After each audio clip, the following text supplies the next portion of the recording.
ये कहानियां आपको सफल बना सकती है। 1. हार गया लेकिन खुद से जीत गया।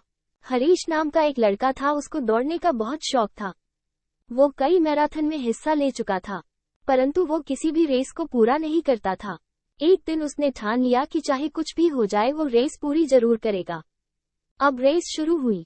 हरीश ने भी दौड़ना शुरू किया। धीरे दो सारे धावक आगे निकल रहे थे, मगर अब हरीश थक गया था। वो रुक गया। फिर उसने खुद से बोला, अगर मैं दौड़ नहीं सकता तो कम से कम चल तो सकता हूँ। उसने ऐसा ही किया। वो धीरे दो चलने लगा, मगर वो आगे जरूर बढ़ रहा था। अब वो बहुत ज्यादा थक गया था और नीचे गिर पड़ा। उसने खुद को बोला कि वो कैसे भी करके आज दौड़ को पूरी जरूर करेगा। वो जिद करके वापस उठा, लड़खड़ाते हुए आगे बढ़ने लगा और अंततः वो रेस पूरी कर गया।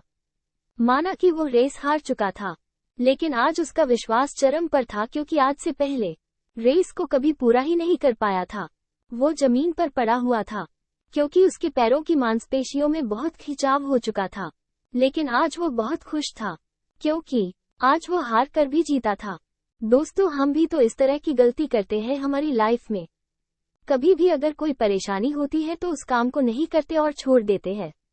अगर आप एक स्टूडेंट हो और रोज 10 घंटे की स्टडी करते हो और किसी दिन कोई परेशानी की वजह से आप पढ़ाई नहीं करते, मगर आपको भले ही 5 घंटे मिले, पढ़ना जरूर चाहिए।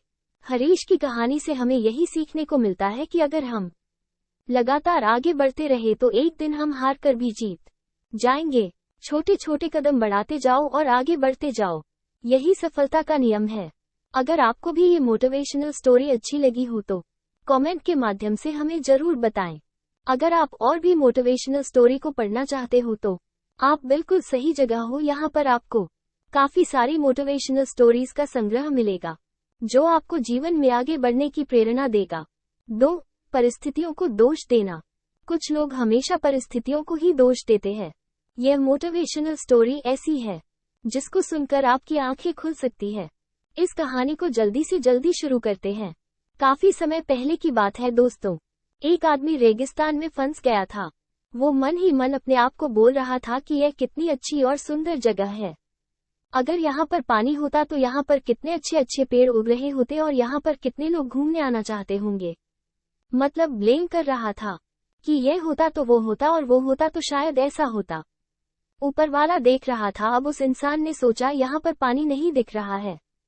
उसको थोड़ी देर आगे जाने के बाद उसको एक कुआं दिखाई दिया, जो कि पानी से लबालब भरा हुआ था। काफी देर तक विचार विमर्श करता रहा खुद से। फिर बाद उसको वहां पर एक रस्सी और बाल्टी दिखाई दी। इसके बाद कहीं से एक पर्ची उड़ के आती है, जिस पर्ची में लिखा हुआ था कि तुमने कहा था कि यहाँ पर पानी का कोई स्रोत नहीं है, अब तुम्हारे पास पानी का स्रोत भी है।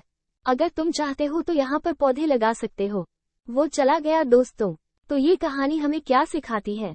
ये कहानी हमें ये सिखाती है कि अगर आप परिस्थितियों को दोष देना चाहते हो, कोई दिक्कत नहीं है, लेकिन आप परिस्थितियों को दोष देते हो कि अगर यहाँ पर ऐसा हो और आपको वो सोर्सेस मिल जाए तो क्या परिस्थिति को बदल सकते हो। इस कहानी में तो यही लगता है कि कुछ लोग सिर्फ परिस्थिति को दोष देना जानते हैं। अगर उनके पास उपयुक्त स्रोत हो तो वो परिस्थिति को नहीं बदल सकते, सिर्फ वो ब्लेम करना जानते हैं। लेकिन हमें ऐसा नहीं बनना है दोस्तों।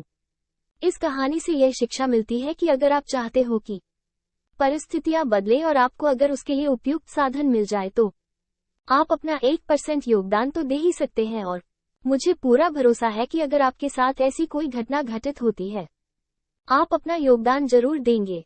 ये कहानी आपको अच्छी लगी होगी। अगर आप चाहते हो कि आपको ऐसी मजेदार कहानियां मिलती रहे तो आप बिल्कुल सही जगह पर हैं। दोस्तों, मैंने आपका ज्यादा समय खराब नहीं किया और इस मोटिवेशनल स्टोरी को मैंने कम से कम शब्दों में समेटने की कोशिश की है, जो कि मैं कर पाया। अगर आपके कोई सुझाव हो तो कमेंट के माध्यम से मुझे जरूर बताएं। और अगर आपको यह मोटिवेशनल स्टोरी अच्छी लगी हो तो इस कहानी को और लोगों से, आपके दोस्तों के साथ आप शेयर करिए। शुक्रिया। 3. ईमानदारी का फल। नमस्कार दोस्तों, आप सभी का स्वागत है। आज की ये मोटिवेशनल स्टोरी ईमान का ज्ञान बताएगी। तो चलिए शुरू करते हैं। काफी समय पहले की बात है। प्रतापगढ़ नाम का एक राज्य था। वहाँ का राजा बहुत अच्छा था, मगर राजा को एक सुख नहीं था।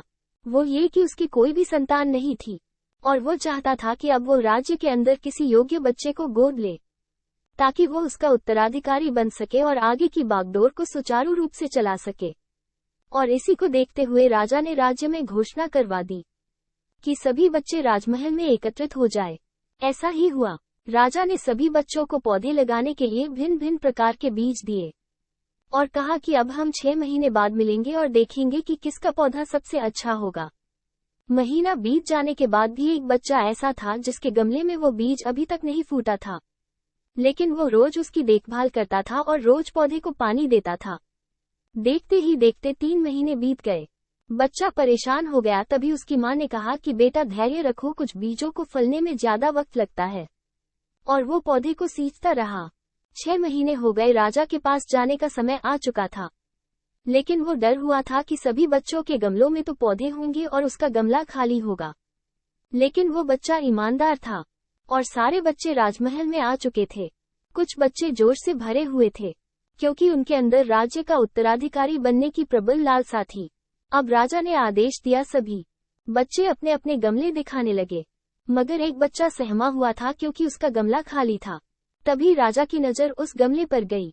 उसने पूछा, तुम्हारा गमला तो खाली है? तो उसने कहा, लेकिन मैंने इस गमले की 6 महीने तक देखभाल की है।